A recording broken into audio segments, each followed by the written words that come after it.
حي على الصلاة.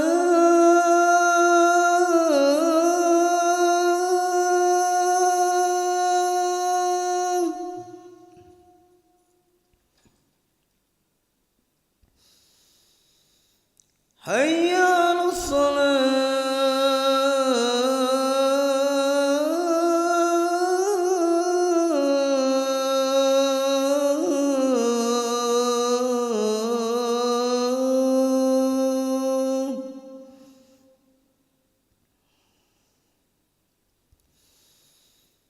حي على الفلاح.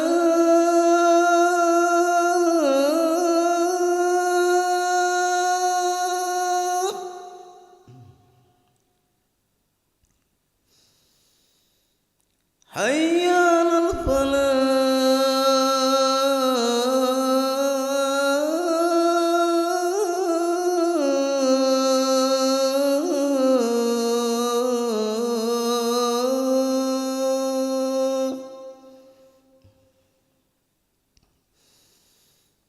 الصلاة خير من النوم. الصلاة خير من النوم.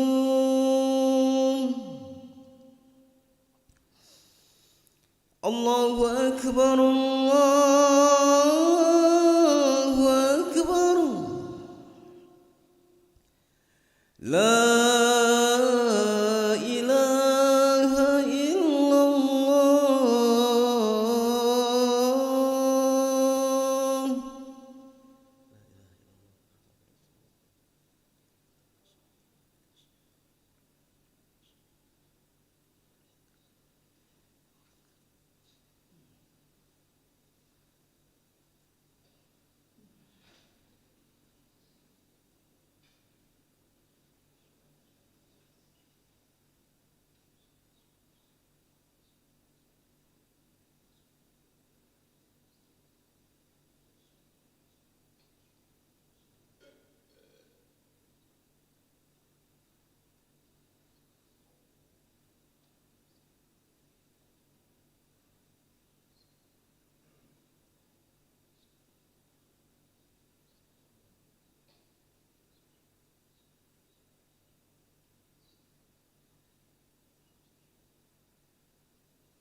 الله أكبر الله أكبر أشهد أن لا إله إلا الله أشهد أن محمد رسول الله حي على الصلاة حي على الفلاح قد قامت الصلاة قد قامت الصلاة الله أكبر الله أكبر لا إله إلا الله.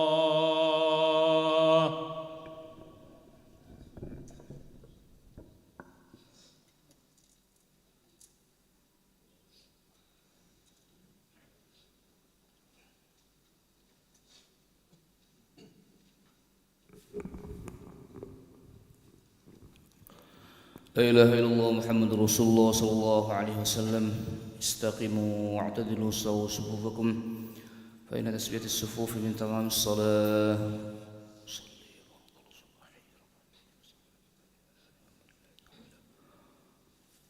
الله أكبر.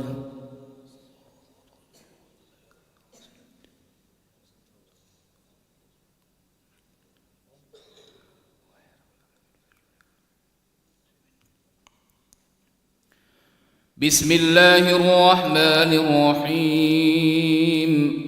الحمد لله رب العالمين الرحمن الرحيم مالك يوم الدين إياك نعبد وإياك نستعين اهدنا الصراط المستقيم صراط الذين أنعمت عليهم غير المغضوب عليهم ولا الضالين.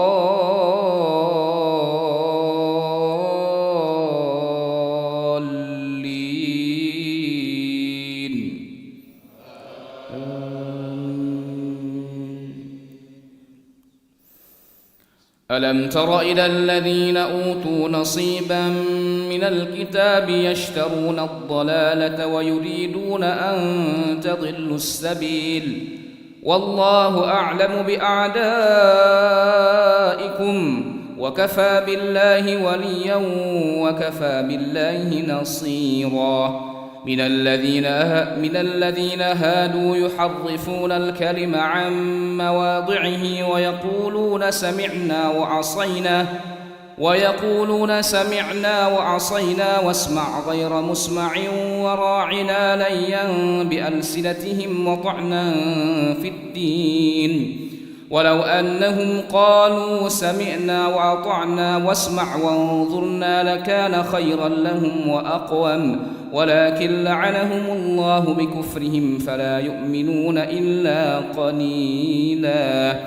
يا أيها الذين أوتوا الكتاب آمنوا بما نزلنا مصدقا لما معكم من قبل أن نطمس وجوها فنردها على أدبارها أو نلعنهم كما لعنا أصحاب السبت وكان أمر الله مفعولا. إن الله لا يغفر أن يشرك به ويغفر ما دون ذلك لمن يشاء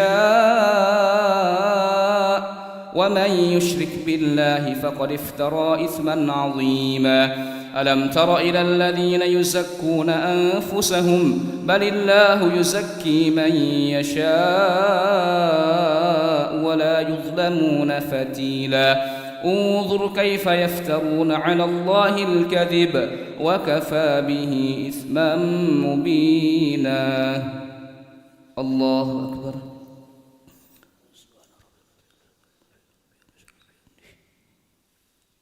سمع الله لمن حمده. الله أكبر.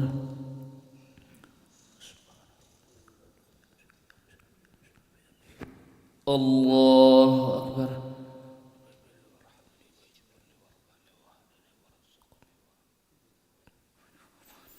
الله أكبر.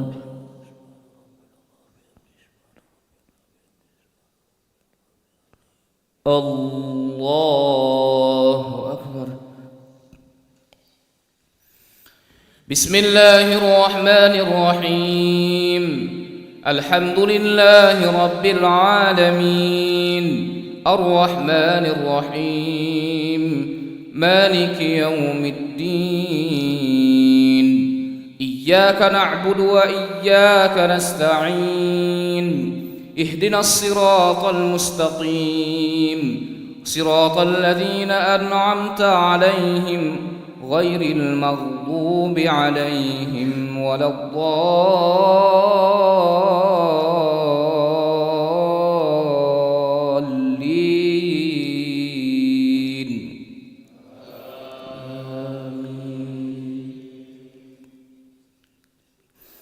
ألم تر إلى الذين أوتوا نصيبا من الكتاب يؤمنون بالجبت والطاغوت ويقولون للذين كفروا هؤلاء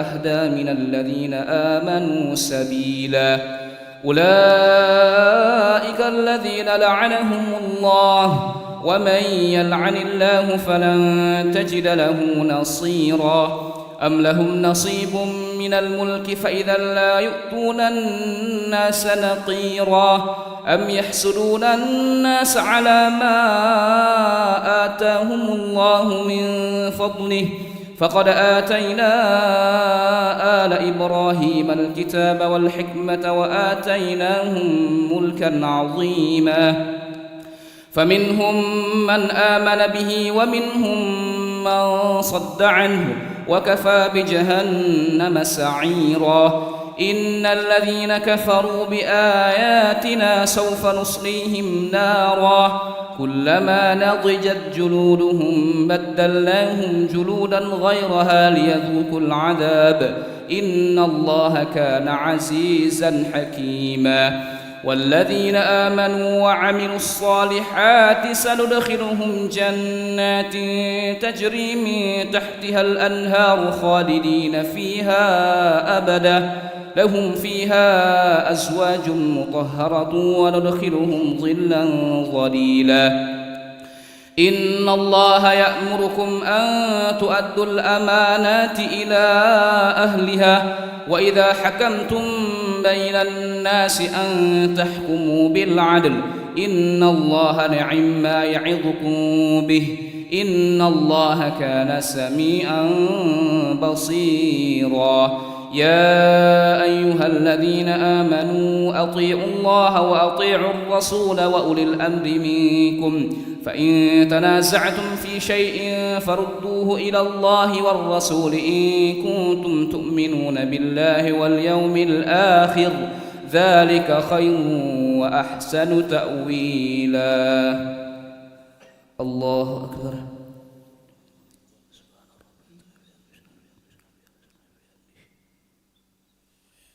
سمع الله لمن حمده اللهم اهدنا فيمن هديت وعافنا فيمن عافيت وتولنا فيمن توليت وبارك لنا برحمتك شر ما قضيت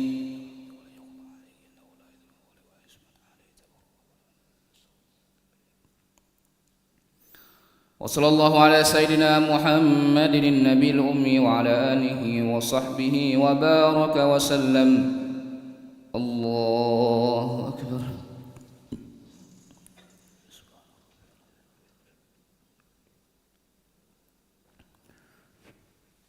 الله أكبر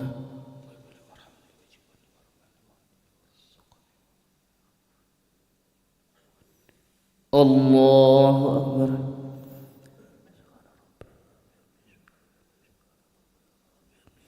الله أكبر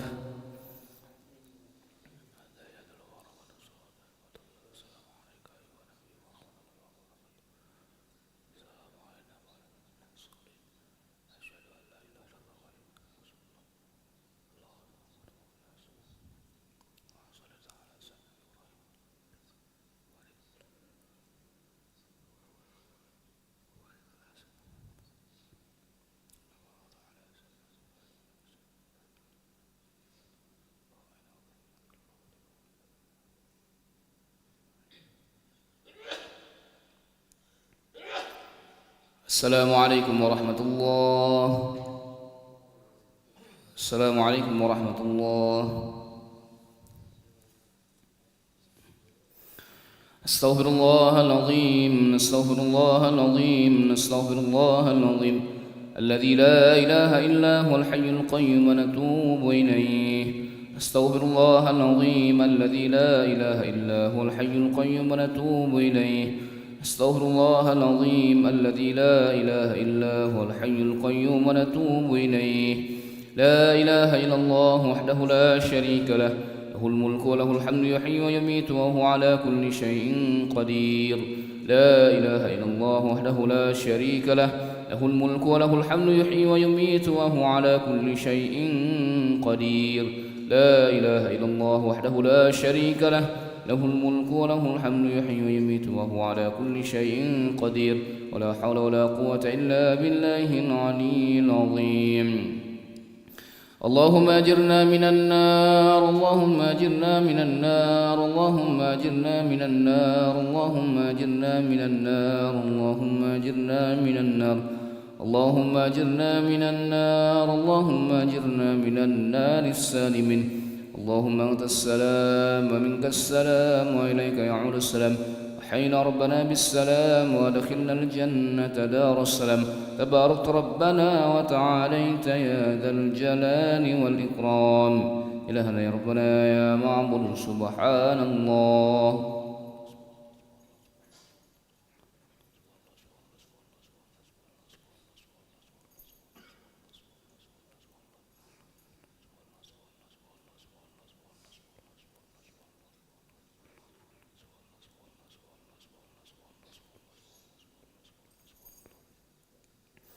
سبحان الله وبحمده يا كريم دائما أبدا الحمد لله.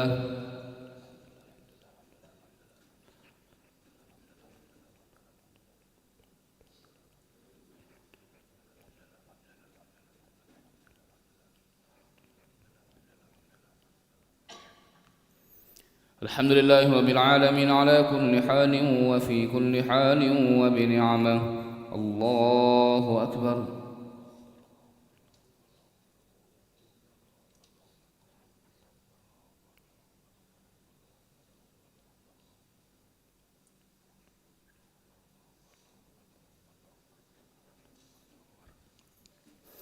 الله أكبر كبيرا والحمد لله كثيرا وسبحان الله بكرة وأصيلا. لا إله إلا الله وحده لا شريك له، له الملك وله الحمد يحيي ويميت وهو على كل شيء قدير. ولا حول ولا قوة إلا بالله العلي العظيم.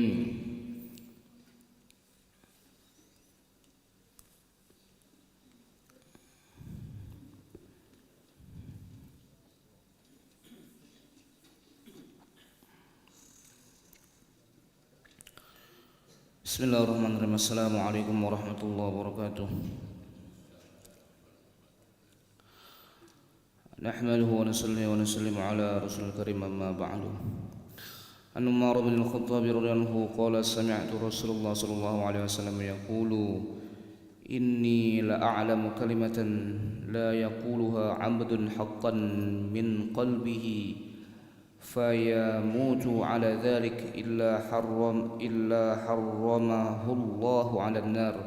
La ilaha illallah. Dari Umar bin Khattab radhiyallahu anhu, ia berkata, aku mendengar Rasulullah sallallahu alaihi wasallam bersabda, sesungguhnya aku mengetahui satu kalimat yang jika seorang hamba mengucapkannya dengan sungguh-sungguh dari dalam hatinya lalu mati di atas kalimat itu, maka pasti Allah akan mengharamkannya dari api neraka, yaitu la ilaha illallah. Dari Umar bin Khattab radhiyallahu anhu, ia berkata, aku mendengar Rasulullah sallallahu alaihi wasallam bersabda, sesungguhnya aku mengetahui satu kalimat yang jika seorang hamba mengucapkannya dengan sungguh-sungguh dari dalam hatinya lalu mati di atas kalimat itu, maka pasti Allah akan mengharamkannya dari api neraka, yaitu la ilaha illallah. Hadis riwayat Hakim. An Iyad al-Ansari radhiyallahu rafa'ahu qala inna la ilaha illallah kalimatun 'ala Allahi karimatun laha indallahi makanun wa وهي كلمة من قالها صادقا أدخله الله بها الجنة ومن قالها كاذبا حقنت دمه وأهرزت ماله ولقي الله غدا fahasabahu.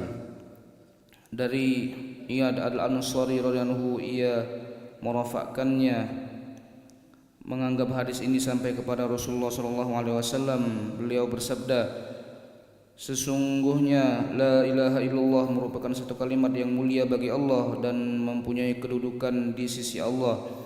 Ia adalah satu kalimat yang barang siapa mengucapkannya dengan jujur, Allah akan memasukkannya ke dalam surga dengan sebab kalimat itu. Barang siapa mengucapkannya dengan berdusta bukan dari hatinya, kalimat itu akan melindungi darahnya dan menjaga hartanya, namun kelak saat berjumpa dengan Allah dia akan menghisapnya. Dari Iyad al-Ansari radhiyallahu, ia merafa'kannya. Beliau bersabda, sesungguhnya la ilaha illallah merupakan satu kalimat yang mulia bagi Allah dan mempunyai kedudukan di sisi Allah. Ia adalah satu kalimat yang barang siapa mengucapkannya dengan jujur, Allah akan memasukkannya ke dalam surga dengan sebab kalimat itu. Barang siapa mengucapkannya dengan berdusta bukan dari hatinya, kalimat itu akan melindungi darahnya dan menjaga hartanya, namun kelak saat berjumpa dengan Allah dia akan menghisapnya. Hadis riwayat Al-Bazzar. Keterangan kalimat itu akan melindungi darahnya dan menjaga hartanya, maksudnya adalah seseorang yang berdusta dalam syahadatnya, ia akan tetap dianggap muslim sehingga oleh pemerintahan Islam ia tetap akan dilindungi dan mendapatkan hak-haknya sebagai seorang muslim. An Nabi Bakrin Al-Siddiq radhiyallahu qala Nabi sallallahu alaihi wasallam, man syahida an la ilaha illallah yusaddiqu qalbuhu lisanahu dakhala min ayyi abwabil jannati sya'a. Dari Abu Bakar Al-Siddiq radhiyallahu, ia berkata, Nabi sallallahu alaihi wasallam bersabda, barang siapa bersaksi bahwa tiada Tuhan selain Allah sedangkan hatinya membenarkan lisannya, maka ia akan masuk surga dari pintu mana saja yang ia kehendaki. Dari Abu Bakar As-Siddiq radhiyallahu, ia berkata, Nabi sallallahu alaihi wasallam bersabda, barang siapa yang bersaksi bahwa tiada Tuhan selain Allah sedangkan hatinya membenarkan lisannya, maka ia akan masuk surga dari pintu surga mana saja yang ia kehendaki. Hadis riwayat Abu Ya'la. An Nabi Musa radhiyallahu qala Nabi sallallahu alaihi wasallam, abshiru wa bashiru man wara'akum annahu man syahida an la ilaha illallah shadiqan biha dakhala jannah. Dari Abu Musa radhiyallahu, ia berkata, Nabi sallallahu alaihi wasallam bersabda, bergembiralah dan berikan kabar gembira kepada orang-orang sesudah kalian, barang siapa bersaksi bahwa tiada Tuhan selain Allah dengan sepenuh hati terhadapnya, niscaya ia akan masuk surga. Dari Abu Musa radhiyallahu, ia berkata, Nabi sallallahu alaihi wasallam bersabda, bergembiralah dan berikan kabar gembira kepada orang-orang sesudah kalian, barang siapa bersaksi bahwa tiada Tuhan selain Allah dengan sepenuh hati terhadapnya, niscaya ia akan masuk surga. Hadis riwayat Ahmad dan Tabrani dalam kitab Al-Mu'jam Al-Kabir. Mudah-mudahan Allah Subhanahu wa taala memberikan kekuatan kepada kita sehingga kita lebih mudah mengamalkan dan menyampaikan. A'udzu billahi minasyaitonir rajim. Bismillahirrahmanirrahim. Alhamdulillahirabbil alamin. حمدا شاكرين حمدا ناعمين حمدا يوافي نعمه ويكافئ مزيده يا ربنا لك الحمد كما ينبغي لجلال وجهك الكريم ولعظيم سلطانك. اللهم صل وسلم وبارك على سيدنا محمد وعلى آل سيدنا محمد كما صليت وسلمت وباركت على سيدنا إبراهيم وعلى آل سيدنا إبراهيم في العالمين إنك حميد مجيد. اللهم إنا نحمدك ونستعينك ونستهديك ونعوذ بك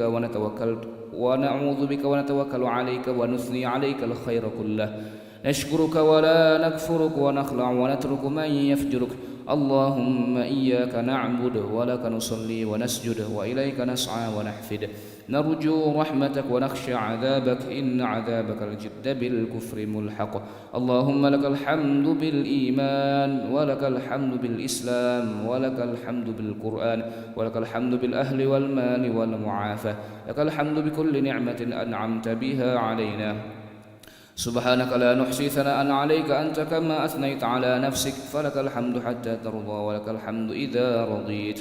اللهم صل وسلم وبارك على عبدك ونبيك ورسولك محمد صلى الله عليه وسلم وعلى آله وأصحابه أجمعين. اللهم إنا نسألك خير هذا اليوم فضله ونصره ونوره وبركته وهداه، ونعوذ بك من شر ما فيه وشر ما بعده. ربنا ظلمنا أنفسنا وإن لم تغفر لنا وترحمنا لنكونن من الخاسرين. ربنا أتمم لنا نورنا واغفر لنا إنك على كل شيء قدير. ربنا آتنا في الدنيا حسنة وفي الآخرة حسنة وقنا عذاب النار. صلى الله على سيدنا محمد النبي الأمي وعلى آله وصحبه وبارك وسلم. سبحان ربك رب العزة عما يصفون وسلام على المرسلين والحمد لله رب العالمين. تقبل الله منكم.